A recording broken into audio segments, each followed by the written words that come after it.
15과 한국 유학 1. 알아봅시다. 1번. 다음 대화를 잘 듣고 맞으면 O, 틀리면 X 하십시오. 1. 다음 학기 교환학생 모집에 지원을 할지 말지 아직도 결정을 못하고 있어요.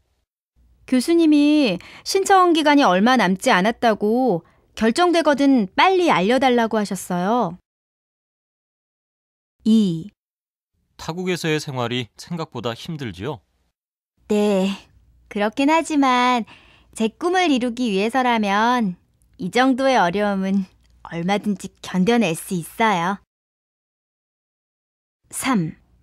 아무래도 첫 학기라 그런지 교수님의 강의를 따라가기가 너무 힘드네요.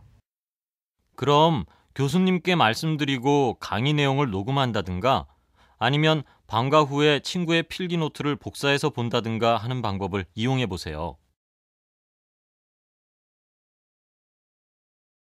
1. 다음 학기 교환학생 모집에 지원을 할지 말지 아직도 결정을 못하고 있어요.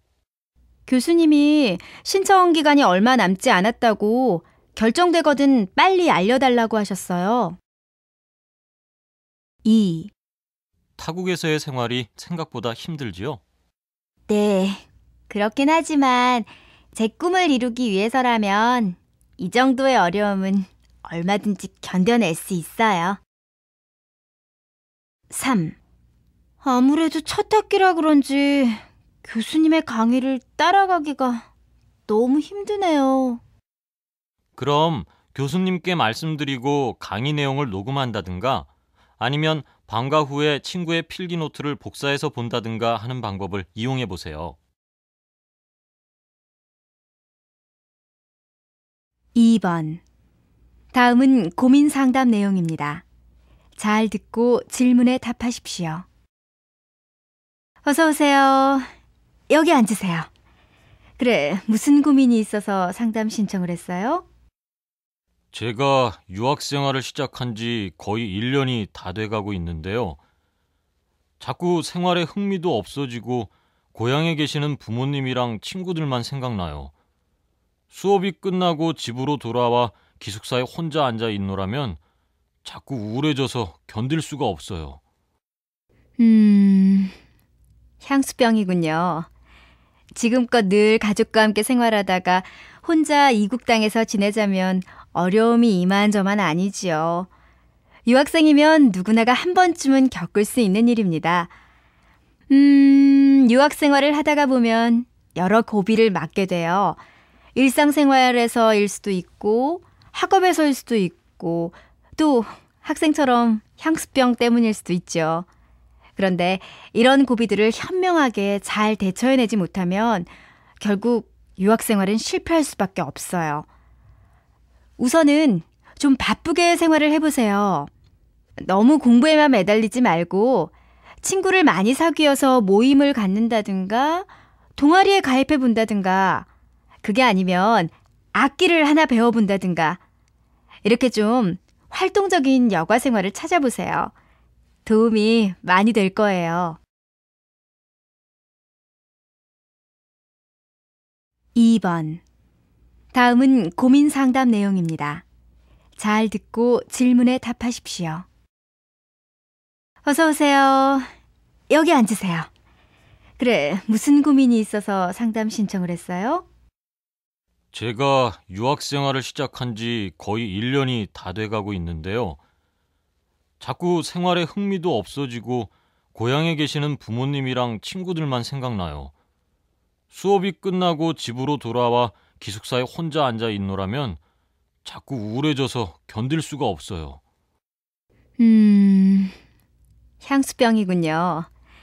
지금껏 늘 가족과 함께 생활하다가 혼자 이국 땅에서 지내자면 어려움이 이만저만 아니지요. 유학생이면 누구나가 한 번쯤은 겪을 수 있는 일입니다. 유학 생활을 하다가 보면 여러 고비를 맞게 돼요. 일상생활에서일 수도 있고 학업에서일 수도 있고 또 학생처럼 향수병 때문일 수도 있죠. 그런데 이런 고비들을 현명하게 잘 대처해내지 못하면 결국 유학생활은 실패할 수밖에 없어요. 우선은 좀 바쁘게 생활을 해보세요. 너무 공부에만 매달리지 말고 친구를 많이 사귀어서 모임을 갖는다든가 동아리에 가입해 본다든가 그게 아니면 악기를 하나 배워본다든가 이렇게 좀 활동적인 여가 생활을 찾아보세요. 도움이 많이 될 거예요. 3번. 다음은 대학 진학 설명의 내용입니다. 잘 듣고 질문에 답하십시오. 요즘 보면 대학에 입학한 뒤에 자신의 적성과 전공이 일치하지 않아 고민하는 학생들이 많습니다. 심한 경우에는 대학을 그만두거나 편입을 준비하는 학생도 있습니다. 이렇듯 학과 선택을 제대로 하는 것은 결코 쉬운 일이 아닙니다. 만족스러운 대학 생활을 위해서는 당장의 선택보다는 미래를 내다보는 안목이 필요합니다. 학과 선택은 앞으로 내가 해야 할 일과 상당히 밀접한 관련이 있다는 점을 기억해야 합니다. 따라서 우리는 학과를 선택할 때 무엇보다도 내가 좋아하고 잘할 수 있는 일이 무엇인지 고민해야 합니다. 우선 나 자신 그리고 내 주변 관심사에 대해 탐색해보는 시간을 갖는 것이 좋습니다. 내가 잘하는 교과목은 무엇인가? 내가 즐기는 취미 활동이나 특기는 무엇인가를 생각해 보십시오. 그래도 내 적성과 흥미를 모르겠다면 이를 알아볼 수 있는 직업 심리 검사를 받아보는 것도 좋은 방법입니다. 3번.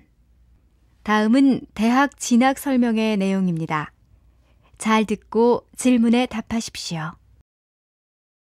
요즘 보면 대학에 입학한 뒤에 자신의 적성과 전공이 일치하지 않아 고민하는 학생들이 많습니다. 심한 경우에는 대학을 그만두거나 편입을 준비하는 학생도 있습니다. 이렇듯 학과 선택을 제대로 하는 것은 결코 쉬운 일이 아닙니다. 만족스러운 대학 생활을 위해서는 당장의 선택보다는 미래를 내다보는 안목이 필요합니다. 학과 선택은 앞으로 내가 해야 할 일과 상당히 밀접한 관련이 있다는 점을 기억해야 합니다. 따라서 우리는 학과를 선택할 때 무엇보다도 내가 좋아하고 잘할 수 있는 일이 무엇인지 고민해야 합니다. 우선 나 자신 그리고 내 주변 관심사에 대해 탐색해보는 시간을 갖는 것이 좋습니다. 내가 잘하는 교과목은 무엇인가?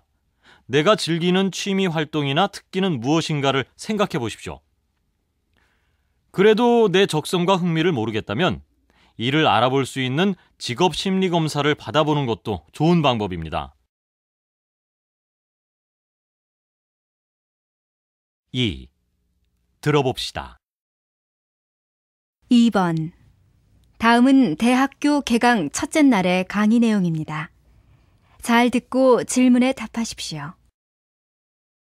자, 그럼 지금부터는 한 학기 동안의 수업 운영 방법에 대해 설명하겠습니다. 먼저 학습 개요와 목표 부분인데요. 앞으로 우리들은 사회언어학의 기본 이론을 탐구하고 기존의 연구 성과를 고찰해 볼 겁니다. 그래서 최종적으로는 이러한 과정을 통해서 실제 언어 생활을 분석하고 또 사회언어학의 기본 이론을 언어 교육에 응용할 수 있도록 하겠습니다. 참고 교재는 나누어드린 유인물에 나와 있으니까 각자 살펴보면 되고요. 그 다음 수업 운영 방법 부분은 물론 필요에 따라서는 제가 강의 형태로 진행을 하겠지만 기본적으로는 여러분들이 수업을 이끌어가는 거로 하려고 합니다. 그래서 제 강의는 한 20% 정도가 되겠고 토론이 20%, 개별 발표가 30%, 조별 발표가 30% 정도 되겠습니다. 다음은 평가 부분인데 평가는 개인 발표 및 결과 보고서가 20%, 중간 과제물이 30%, 기말고사가 30%, 그리고 출석 및 참여도가 20%입니다. 마지막으로 유의사항입니다. 첫 번째로 출석에 관한 겁니다. 여러분들도 아시다시피 출석이 3분의 2 이상 되지 않으면 학점이 나가지 않아요. 그러니까 각자 알아서들 출석에 신경 써주시기 바랍니다. 두 번째는 발표와 과제를 준비할 때 유의사항인데 여러분들이 여러 자료를 참고하는 건 좋지만 그것을 그대로 베껴오는 건 안 됩니다. 그리고 자료를 인용할 때에는 꼭 출처를 밝혀야 하고요. 또 참고로 조별 발표에 관해서 말씀을 드리자면 조별 발표는 3인 1조가 되어서 역할을 분담하여 진행해야 합니다. 예를 들면 먼저 조장이 있어야 될 테고 자료를 조사하는 사람, 원고를 작성하는 사람, 컴퓨터 작업을 하는 사람, 발표하는 사람으로 역할을 분담하되 모두가 균형을 이루어 참여하도록 해야 합니다. 질문 있으신 분은 질문하세요.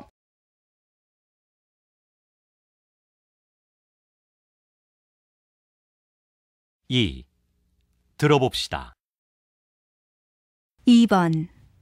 다음은 대학교 개강 첫째 날의 강의 내용입니다. 잘 듣고 질문에 답하십시오. 자, 그럼 지금부터는 한 학기 동안의 수업 운영 방법에 대해 설명하겠습니다. 먼저 학습 개요와 목표 부분인데요. 앞으로 우리들은 사회 언어학의 기본 이론을 탐구하고 기존의 연구 성과를 고찰해 볼 겁니다.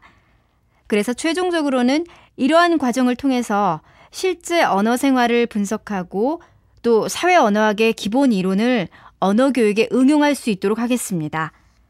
참고 교재는 나누어드린 유의물에 나와 있으니까 각자 살펴보면 되고요. 그 다음 수업 운영 방법 부분은 물론 필요에 따라서는 제가 강의 형태로 진행을 하겠지만 기본적으로는 여러분들이 수업을 이끌어가는 거로 하려고 합니다.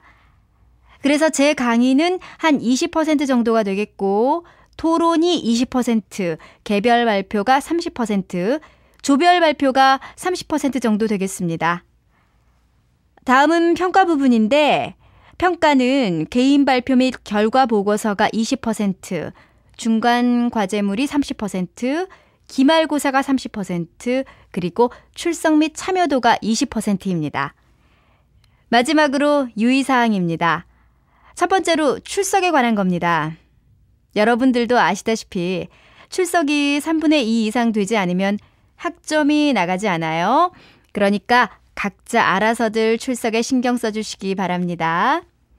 두 번째는 발표와 과제를 준비할 때 유의사항인데 여러분들이 여러 자료를 참고하는 건 좋지만 그것을 그대로 베껴오는 건 안 됩니다. 그리고 자료를 인용할 때에는 꼭 출처를 밝혀야 하고요. 또 참고로 조별 발표에 관해서 말씀을 드리자면 조별 발표는 3인 1조가 되어서 역할을 분담하여 진행해야 합니다. 예를 들면 먼저 조장이 있어야 될 테고 자료를 조사하는 사람, 원고를 작성하는 사람, 컴퓨터 작업을 하는 사람, 발표하는 사람으로 역할을 분담하되 모두가 균형을 이루어 참여하도록 해야 합니다. 질문 있으신 분은 질문하세요.